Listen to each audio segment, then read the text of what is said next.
Boum les gars, comment ça va? Les gars, je suis de retour, ça me fait plaisir. Je suis un petit peu malade, mais bon, j'ai passé de bonnes vacances et voilà, je vous fais un retour les gars sur. J'ai pas encore tout regardé, il y avait beaucoup de combats le week-end du 19. Il y avait Skull contre Shishkin, il y avait notamment Georgie West qui défendait sa ceinture européenne. Là, je vais plus me focaliser sur Murtazaliev contre Tim Tszyu. Les gars, je suis obligé d'y revenir. Il n'y en a pas beaucoup qui en ont parlé. Euh, Waouh, vraiment, je dirais pas choqué parce que je savais que Murtazaliev c'était quelqu'un de très très dangereux, très solide, mais je m'attendais pas à ce qu'il détruise. Vraiment, c'était 3 rounds.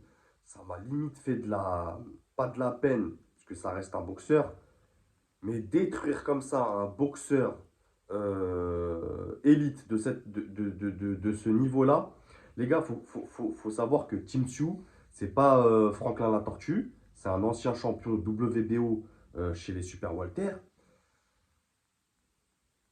Lui faire ce que Murtazaliev lui a fait en 3 rounds, ce qu'il lui a infligé, Tim Tszyu, c'est un boxeur très technique, très tactique. Euh, Murtazaliev, c'est quelqu'un qui cogne. Et on a pu voir aussi qu'il était très intelligent.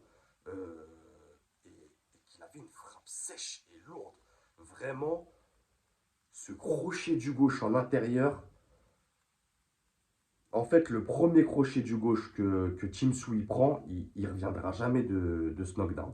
Vraiment, à un moment donné, même au deuxième round, il perd ses jambes. Euh, Peut-être même il aurait fallu arrêter le combat au deuxième round. Euh, Pourquoi le pousser au troisième? Après, ça reste un champion. Alors, Tim Tszyu revenait d'une défaite contre Fundora. Certes, c'était une défaite, mais c'était pas une défaite. Il avait été blessé, le sang lui empêchait de voir tout ça. Euh, C'était pas une grosse défaite, on va dire.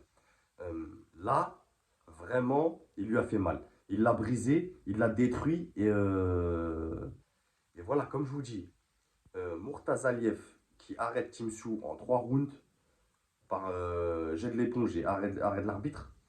Euh, Vraiment, ça va devenir un problème dans la catégorie des super Walter. Donc,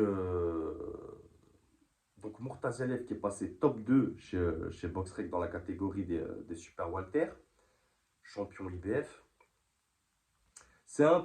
Murtazaliev, c'est un peu comme Gervonta Davis. C'est un mec qui a une ceinture, qui prend n'importe qui, n'importe quand, mais il n'a jamais eu l'ambition d'unifier la catégorie. Tu vois, c'est pas le gars qui va aller faire les combats pour unifier. Il s'en fout un peu, tu vois. C'est un Rouskov. Il a 31 ans, très humble, avec beaucoup d'humilité. Euh, Vraiment, cet arrêt, les gars, sur Team Sioux. Pour ceux qui n'ont pas vu le combat, je vous invite à le voir. 3 rounds, c'est rapide, hein, 9 minutes. Euh, c'est incroyable ce qu'il fait. C'est incroyable ce qu'il fait et je pense pas qu'on s'en rende compte encore. C'est pour ça que je dis qu'il va poser des gros problèmes dans la catégorie. Parce que ce profil de boxeur, on peut un peu le comparer à un Vergil Ortiz Junior. Mais vraiment un peu parce que Murtazaliev, c'est quand même plus solide. C'est un mix entre Ortiz Junior et Boachuk. Mais en version finale. Ça va vraiment être un problème, les gars. Parce que je vois pas. Là, on sait qu'il y a Boachuk Madrimov en décembre sur la carte Fury Usyk 2. Je vois ni l'un ni l'autre, que ce soit Madrimov, Boachuk, poser des problèmes à Murtazaliev. Je vois pas Vergil Ortiz Junior poser des problèmes à Murtazaliev, sachant que Vergil Ortiz Junior, c'est quelqu'un qui va quand même aller à la guerre. Et Murtazaliev, à mon avis, c'est très dangereux d'aller à la guerre avec lui. Euh,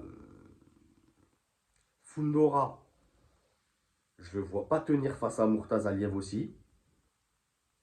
Parce que l'allonge, c'est bien, mais Murtazaliev, c'est quelqu'un qui casse très bien à distance. Et là où ça va être un réel problème, c'est pour Crawford aussi. Euh, on a pu voir, pas les limites, parce que ça serait dénaturer le boxeur qui était Terence Crawford. Mais on a pu voir que ça montait de catégorie face à Madrimov. Bien sûr, il y a un temps d'adaptation, tout ça. Mais aller prendre un Murtazaliev pour Crawford, là maintenant, ça serait dangereux. Ça serait dangereux pour lui. Euh, et aussi, je veux parler de l'impact de Murtazaliev, cette victoire, ce qu'elle amène dans cette catégorie, c'est un message fort. Team Chu, les gars, c'est quelqu'un qui a jamais perdu. Excusez-moi, les gars. Sa seule défaite, c'était contre Fundora. Et là, là, il est dans une deuxième défaite. Le message fort que Murtazaliev envoie en mettant KO un boxeur comme Tim Sue, qui avant ce combat aurait pu poser des problèmes à tous les boxeurs que je t'ai cités. Maintenant, Murtazaliev, ça en fait un homme dangereux. Et je pense, au même titre qu'un Gervonta Davis dans des catégories respectives, c'est des gens qu'on va éviter. Vraiment. Euh, Dites-moi ce que vous en pensez en commentaire, les gars. Ça me fait plaisir de revenir vous parler de boxe. Les gars, on se retrouve demain pour un petit live, je pense, d'une demi-heure pour parler de la suite pour Arthur Beterbiev, retraite, revanche, en discuter avec vous, ce que vous en pensez, tout ça. Donc, loupez pas le rendez-vous de demain, les gars, 18h30, 19h, dans ces eaux-là. Dites-moi ce que vous pensez de la performance de Murtazaliev et du réel danger qu'il représente dans cette catégorie pour vous ou pas. Est-ce que vous voyez quelqu'un contre lui qui pourrait le surprendre ou même le battre? Ça serait intéressant d'en discuter. Je sais que c'est un boxeur pas très connu. Parce que voilà, c'est, comme je vous dis, c'est un boxeur des pays de l'Est. Quelqu'un avec beaucoup d'humilité, humble. On les connaît, les soviets, c'est comme ça, c'est dans leur gène. Donc pour ceux qui l'ont découvert avec ce combat, dites-moi ce que vous en pensez aussi. Et les gars, n'oubliez pas, c'est que de la boxe. Bang!